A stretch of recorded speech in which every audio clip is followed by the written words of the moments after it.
এইবাৰ অসমৰ ৰাইজে শিক্ষা দিব যে মিয়া মিয়া কৈ পেলাই তুমি গোটেই অসমখন লুটিলা, তোমাৰ পত্নী গোটেই অসমৰ সম্পত্তিবিলাক দিলা, অসমৰ ৰাইজে এইবাৰ তেওঁক কোনো কাৰণতে ক্ষমা নকৰে।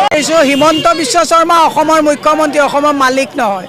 অসমৰ মালিক 3,50,00,000 মানুহৰ ইয়াত অধিকাৰ আছে। হিমন্ত বিশ্ব শৰ্মাই কৈছে যে মই কৈছোঁ ভোট কাটিবলৈ। হু আৰ ইউ? নমস্কাৰ অসমবাসী ৰাইজ, আজিৰ ভিডিঅ'টোত আমি আলোচনা কৰিম হিমন্ত মামাই মিয়া মিয়া বুলি কৈ অসমখন লুটিলে আৰু পত্নীৰ সম্পত্তি গঢ়িলে। এগৰাকী মহিলাই কৈছে, আপোনালোকে এই ভিডিঅ'টো চালে গম পাব। মহিলাগৰাকীৰ মুখেৰে শুনিব কি বুলি কৈছে, আৰু আপোনালোকে এই ভিডিঅ'টো শেষলৈকে চাই থাকক আৰু মহিলাগৰাকীৰ মুখেৰে আপোনালোকে শুনক। অসমবাসী ৰাইজক ক'ব বিচাৰিছোঁ, হিমন্ত বিশ্ব শৰ্মা অসমৰ মুখ্যমন্ত্ৰী, অসমৰ মালিক নহয়। অসমৰ মালিক 3,50,00,000 মানুহৰ ইয়াত অধিকাৰ আছে। হিমন্ত বিশ্ব শৰ্মাই কৈছে যে মই কৈছোঁ ভোট কাটিবলৈ। হু আৰ ইউ? ইলেকশ্যন কমিশ্যন স্বতন্ত্ৰ বডি। ভোটত নাম সন্নিৱিষ্ট কৰা, শিফটিং কৰা, নাম কটা দায়িত্ব এইটো স্বতন্ত্ৰভাৱে নিৰ্বাচন আয়োগৰ। আজি মই হিমন্ত বিশ্ব শৰ্মাক প্ৰশ্ন কৰিছোঁ, তুমি ৰিপৰ্ট কাৰ্ড দেখুৱাই ভোট বিচৰা? তুমি ইমান লাখ চাকৰি দিলোঁ বুলি কৈ ভোট বিচৰা? ইমান লাখ মানুহক কম দামত বস্তু দিলোঁ বুলি ভোট বিচৰা? 4G ভোটাৰ লৈ পেলাই মচনত দখল কৰিব বিচাৰিছা।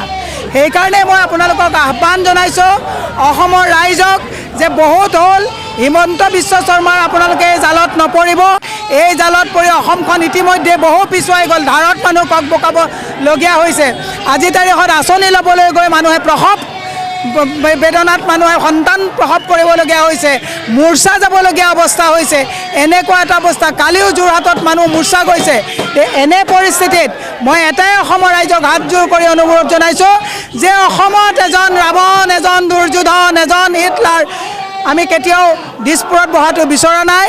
বেলেগ টাইম কাৰ্ড নাই, না চাকৰি দিব পাৰিছে, না বস্তুৰ দাম কমাব পাৰিছে। 300 ইউনিট বিজুলী দিম বুলি, ফ্ৰী দিম বুলি দিব পৰা নাই। অমৃত কল, অমৃত বৃক্ষ, মাইক্ৰ' ফাইনেন্স সকলোবোৰতে এফালৰ পৰা তেওঁ ফেইল হৈছে। গতিকে এতিয়া মিয়া মিয়া আৰু গৌৰৱ গগৈ এই দুটা ভোটে তেওঁক খেদি ফুৰিছে। এইবাৰ শিক্ষা অসমৰ ৰাইজে দিব।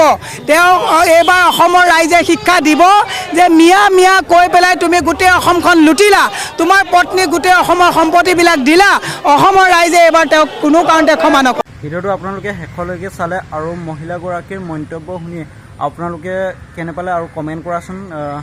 কথাবোৰ সঁচাকৈ কৈছে।